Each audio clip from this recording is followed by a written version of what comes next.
All right. The last video I made was extremely long. It was like 22 minutes already, so I'm just gonna make this one really short instead. This is just a 2023 Gravekeeper profile. It's what I like to run. Like I said, I don't like running the normal shit that everybody else runs, like Solemn Judgment, Solemn Strike, stuff like that. I don't like wasting my life points for that. So this is very Gravekeeper based. It's I do have a lot of cards that are going to be keeping up with the meta. For instance, I got Max C. I have three of those.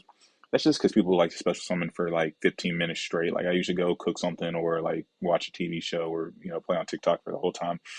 So I run three Max Cs. I like Max C. Um, you know, if I get that first hand, then people are scared to usually summon, but it usually gets popped with Ash Blossom or Called by the Grave. But I'll run three of those. I'll run one Gravekeeper Recruiter. It helps me get my Gravekeeper Commandant because I will link summon to get the Gravekeeper Recruiter in the graveyard. There's a card that I used to link summon, and I will get my Gravekeeper Commandant. I like to run Gravekeeper Nobleman. It's kind of like a buffer for me. Um, when it gets attacked, I save myself from taking life points if I put it face down defense. And then whenever I activate its effect, I'll usually get Gravekeeper Spy out because it'll be able to go face down. I'll be able to flip that face up and have a Gravekeeper Spiritualist. Um, I like to run two Ash Blossoms. Uh, that's just another thing just to keep up with the meta a little bit. They're gonna search five times, but if you stop that first search, usually people use their best search first. So I usually just pop it for that first one. I like to use Gravekeeper's Headman. I can bring back a spy, put it face down, or I can bring back a Spiritualist so I can do a fusion. Or if I use a Gravekeeper's Command, I'll bring that back, have both of these on the field, and then link summon for Anaconda, Preta Plant, and I will use a fusion or use the Preta Plant's ability to fusion summon to get my spirit or Supernaturalist out. I'll run one spy, and then I'll run two Gravekeeper's Commandant. A lot of people like to run three. I'll just run two. Um, I feel like I have enough cards to get Necro Valley on the field. If I don't get Necro Valley on the field, then something's just going wrong. Two is plenty. I like to do one Gravekeeper Heteric because if I have him and a Supernaturalist on the field, then no matter what, I'm going to always have at least one monster that stays on the field because Supernaturalists can't be destroyed by card effects, but this one isn't affected by card effects at all. So if it's like, oh, banish one card or like banish all the monsters, then at least my Heretic will still stay on the field with my Necro Valley and my Hidden Temples. Um, I like to run two Spiritualists. Great card. It's like a walking polymerization. Polymerization at 2000 attack, 2000 defense with the Necro Valley boost. So it's very nice to have. I like to run two. I like to run two Kaijus. Like I said, these are just cards to keep up with the meta. If I go second after they just summon their entire deck, I can pop their strongest card with the Kaiju. I like to run two just so I can get one in hand. Um, Regeki, it's pretty OP. People sleep on Regeki. I don't really seen it run as much, but I like to use it. Knock out all those cards at the same time, or use one of their negates early on. But if you can kill all their monsters at the same time, it's definitely a good card. Got to run at least one Harpy's Feather Duster. Uh, that's all you can run, but it's definitely a good one. People put down five spells and field spell, like you knock all those out, then like you're good. Um, I recently put in Cards of Destruction. I like Cards of Destruction. There's a good combo with it. If you have Necro Valley, Cards of Destruction, and Royal Tribute, and you go first, it's definitely a good play. Put down all your cards on the field, and then activate Cards of Destruction, so they'll get rid of all five of their cards.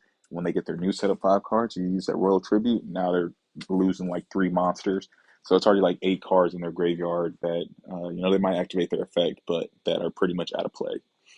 I like to use Change of Hearts. Recently put this in my deck as well. The only downside to this is they get the card back at the end of the phase. I like to try to like link some in or XYZ or something like that at the end of the phase so that they don't get that card back. But it's definitely a nice card to have. I like to run two Royal Tributes. If I run three, I just feel like I start breaking a lot when I run three, so I don't like to run three. I just like the two. It's definitely a first hand card. If you get it later in the rounds, then it's just useless because usually people only have like one card left in their hand, and a lot of times like you don't even get a monster if you use it later. So if you got it that first one, then it's good to go. But anything after that is kind of pointless. I like to use Gravekeeper Steel because I only have two Gravekeepers commanded, so if I use both of those, I can get it back from the graveyard, or I can go ahead and get Headman, put them on the field. That's already two cards that will be on the field. Get Obviously get Spiritualist, you know, get any of these cards. Gravekeeper Spy as another buffer. You could get Recruiter back and then send it to the graveyard again. Um, this card is the most slept on card in a Gravekeeper's deck. I don't see enough people running this. Magical Eyes Fusion is definitely a perfect card. You have to use it strategically though. Necro Valley cannot be on the field. Um, so a lot of times I'll use it for Necro Valley, or I will use Commandant. I will activate his effect, and then I will use Headman to bring him back. Use Preta Plant, and then I will use Magical Eyes Fusion to banish those from the graveyard. You have to make sure you use them before you use Necro Valley. Also, if I have Recruiter with Magical Eyes Fusion, I'll put Recruiter on the field, link summon, get him sent to the graveyard, get Commandant out, send him to the graveyard for my Necro Valley, use Magical Eyes Fusion, get my Supernaturalist out, and then put Necro Valley on the field. There is that 1 second where Supernaturalist is unprotected because Necro Valley is not on the field, but I mean, that's just a risk that you got to take. Also, you can use it if you have a bunch of different spellcasters. Then you can use it for Quintet Magician. It's one of the things I use it for. I like to run 3 Necro Valley Thrones. You can never go wrong with Necro Valley Throne. There's probably been maybe 1 or 2 times in the past few years where I had a Necro Valley Throne and didn't have any cards left in my deck to search for. At that point, then you just run it on fumes anyway, so you're just in a bad spot. But Necro Valley Throne is always useful. I always have complications if I want to use Necro Valley Throne or if I want to get Hidden Temples in Necro Valley whenever I have my Supernaturalist out. That's just the slow effect of Supernaturalist is you can't use it till next turn. If you can use the same turn, I would always get Hidden Temples, but the fact that you have to wait till next turn, if you have a Max C in your hand, then go ahead when you get Supernaturalist out. I would go ahead and get Hidden Temples added to my hand if I have Max C, because then on their turn you can use Max C. Hopefully it goes through. If it goes through, now you're getting cards the whole time, and then on your next turn, your Gravekeeper might be killed by then. Supernaturalist might have been killed by then, but you'll have all these extra cards. Um, if you don't have Max C, you don't have anything in your hand, I would always recommend getting Necro Valley Throne because you can always use it as a backup. If everything on your field gets destroyed, then you can go back, get a Recruiter, Nobleman, Spy, Headman, any of those cards, and use them to start resetting your combo. I like Pot of Prosperity. Most people like it. Getting to choose from 6 cards is definitely a very clutch thing to have. That can really change the tone of the game right there. Uh, 3 Necro Valleys, obviously, that's the pinnacle of your deck. That's the most important card in your whole deck. So run 3 of them. Some people like to use what's that one? It's like the trap card where it can automatic metaverse, something like that, where it'll automatically activate. I don't really like it. It's kind of slow. I like to run 2 Hidden Temples. If I run 3, I usually start bricking a lot. I don't really like that, so I'll just run 2. Definitely the game changer of the game. Whenever you can get this combo out, Supernaturalist, Necro Valley, and Hidden Temples, it's usually game over. But this is also the weakest card in your deck. It's the most vulnerable. Necro Valley and Supernaturalist protect each other, but that's about it. They don't protect Hidden Temples, so as soon as they knock that off, then you're back to square one when it comes to preventing them from special summoning. I like to run 2 Super Polys. A lot of people run Dark Monster, so Super Poly is really nice when it comes to just breaking their board. They can't activate anything when you activate this, so that definitely helps. Um, I'll get to the fusion cards that you want to put in your deck for that. Forbidden Droplet. It's a good just little try to keep up with the other decks. If they summon something real high, it'll automatically half their attack, which will definitely help, and then it'll negate effects.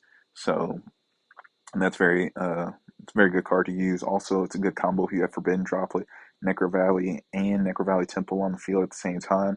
If you use Forbidden Droplet to pop Necro Valley, then Necro Valley Temple can automatically put it back on the board. That was just a free card to get rid of. Um, so I like using that. I run 1 Rite of Spirit just in case. Like, I don't have too many monsters in the deck, so Rite of Spirit is just to help me out. Rite of Spirit and Gravekeeper Steel just to get some cards back in case I start running low. This is a card that one of my coworkers told me about. It's actually pretty good, but it's also only a first hand card.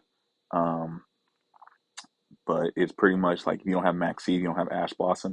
As soon as they summon that first monster, go ahead, pop this, and whenever you do, their effects negated. They can't really use it to special summon for anything, which is really nice. So I like it. It negates the effect and prevents them from special summoning. I only run one Necro Valley Temple. It's good, but it's kind of slow, and it can be destroyed easily. But when it's destroyed, it definitely helps that you can get a card. I usually kind of use it as an emergency. I won't even put it down whenever I have my Necro Valley and like Supernaturals on the field.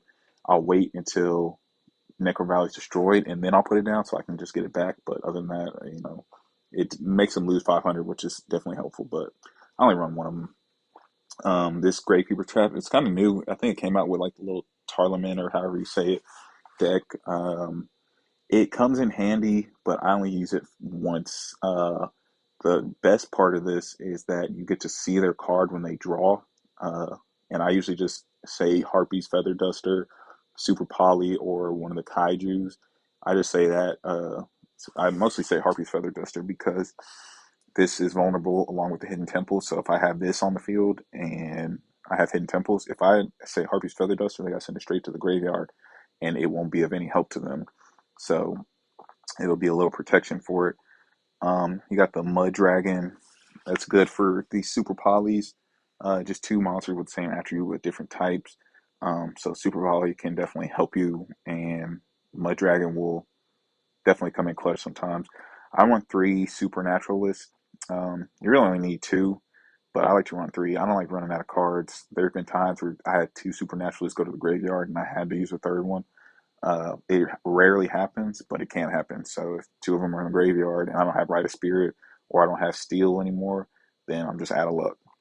Um, two or one starting Venom Fusion Dragon. It's two dark monsters. A lot of people run dark monsters.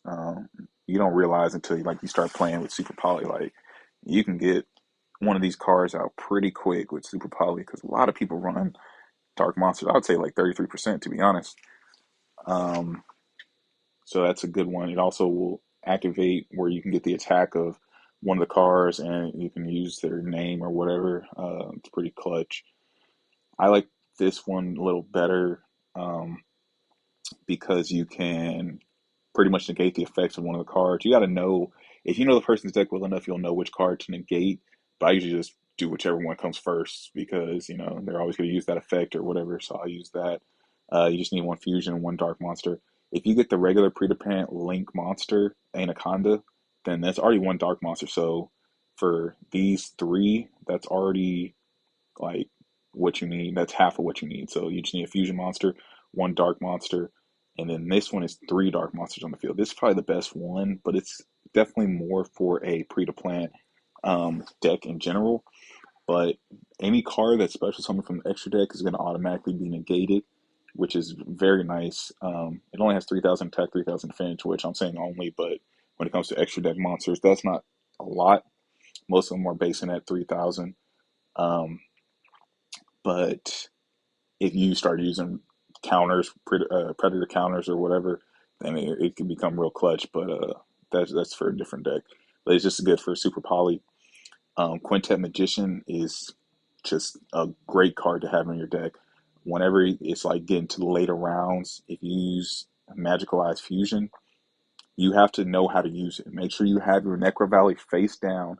If not, get another commandant, get a Necro Valley to your hand, put it face down, and then use Magical Eyes Fusion. Or just whenever you put Anaconda on the field, make sure your Necro Valley has not been activated yet. And then you can use Magical Eyes Fusion to get Supernaturalist, or you can get it to use Quintet Magician. Um, just perfect card. And then you have this Kachi Kochi Dragon. This is just two level 4 monsters. This is kind of a buffer. I never really use these XYZ cards. Red Eyes, Flare Metal Dragon. That's another one. Since the Supernaturalist is a level 7, this is just you have two level 7s out, but I'd rather just keep those on the field. But these are just cards that you can use.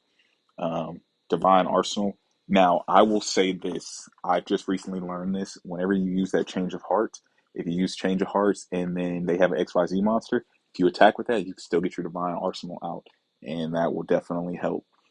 Um, this Artemis is the one that I use for Gravekeepers Recruiter. You only need one level 4 or lower So I will put Gravekeeper's Recruiter out, and then I will link summon to get her out, and then that'll automatically send my recruiter to the graveyard, and then I will be able to get Gravekeeper's Commandant, send him to the graveyard, and then I will be able to get Necro Valley. And then that's already two monsters that are in the graveyard, two spellcasters, so I will be able to use Magicalized Fusion. Before I activate Necro Valley, I will use Magicalized Fusion, get Supernaturalist out, and then go ahead and put Necro Valley on the field and have him protected. Um, this monster is just so that I have two monsters. If I use Change of Hearts, I can, just throw out a monster and just use two monsters so they don't get it back at the end of the phase. Make sure you use your battle phase and attack with those monsters first so you get the most damage, and then you can link summon that one. Predaplant Verde Anaconda is probably one of the best cards in the deck. It'll definitely help. Um, it comes in clutch. It can use the Magicalized Fusion or Super Poly. It can use both of those. So that's already like this whole first Mud Dragon, Supernaturalist, Starving Venom, Predaplants, like Quintet Magician. It can use it for all of those cards with the Super Poly and the Magicalized Fusion. So that's a good card to have right there. You can also change one of their monsters to Dark automatically. So if you change one of their monsters to Dark, then you already have enough right there for Starving Fusion Dragon. Because it only needs two Dark monsters, and this one's already Dark, so you can use Super Poly on both of those. This card is just another one that's just two monsters. Just, comes in clutch sometimes. Use that Change of Hearts. Make sure they don't get their card back. You can use that. Some other cards that people can use. I don't use them as much. This one I used to use a lot, but I've been trying some of these other cards. But this is definitely good for cards that can't be destroyed by battle or card effect. You can use Headman to get this out, or Noble to get this out, and it can send them back to their hand, and that helps a lot. I don't really use the Visionary that much, but it's kind of cool. But tributing in today's game is kind of hard. You'd have to use a double normal summon or whatever. Oracle has good effects, but like I said, I don't really like tributing. Where was that other card? There was another one. Uh, it's another tribute summon, but it can help you. Let me see. Oh, Shaman's really good. That will make sure that they can't put any more field spells out, and it'll also protect Necro Valley. But this one right here, Gravekeeper's Chief is pretty good. It can, let's say you bounce Recruiter out, you use Recruiter to tribute summon for Chief. Okay, now you're getting a card, and then you can use Chief to summon Headman, which will summon also like any level 4 monster. So that's a bunch of stuff right there that you can use. A lot of people like Imperial Tomb. It's kind of slow for me. I don't really like it that much. Some people like Gravekeeper's Servant. Send one to the graveyard, and it can help. Let's see. Yeah, those are really the only cards that I would really recommend. I like Magician's Hand, Magician's Right Hand, or Left Hand. Not a lot of people use Traps, so I don't really use Left Hand as much, but Right Hand definitely comes clutch. Some people like Called by the Grave, but whenever I put Necro Valley on the field, Called by the Grave becomes useless for me. Evenly Matched is definitely a good second turn one. That definitely comes in clutch. I had that in my deck for a while. I've been trying some new stuff. Also, Lightning Storm is really good. But these are all like my second hand cards, or second turn. If you have to go second, then those are really good. I also had this one in there, but there was another card that I used for that, but it's not really, I wouldn't put it in your deck. But yeah, so that's what I use for Gravekeeper 2023. Like I said, I'm usually hovering around Platinum 5, Platinum 4. Once I start getting that, I start surrendering for a lot of matches because people take too long with their special summoning and all that stuff. I've gotten all the way to Platinum 1, I think, but yeah, I'll drop pretty quick because like if you're taking more than 10 minutes to special summon all your cards, then I'm just going to give up. Or like, it's just certain times where I'm just like, man, I don't feel like sitting here waiting for this, so I'll usually give up for it, and then just go back into another game. But yeah, that's what I use for my Gravekeepers. Hopefully, I like it.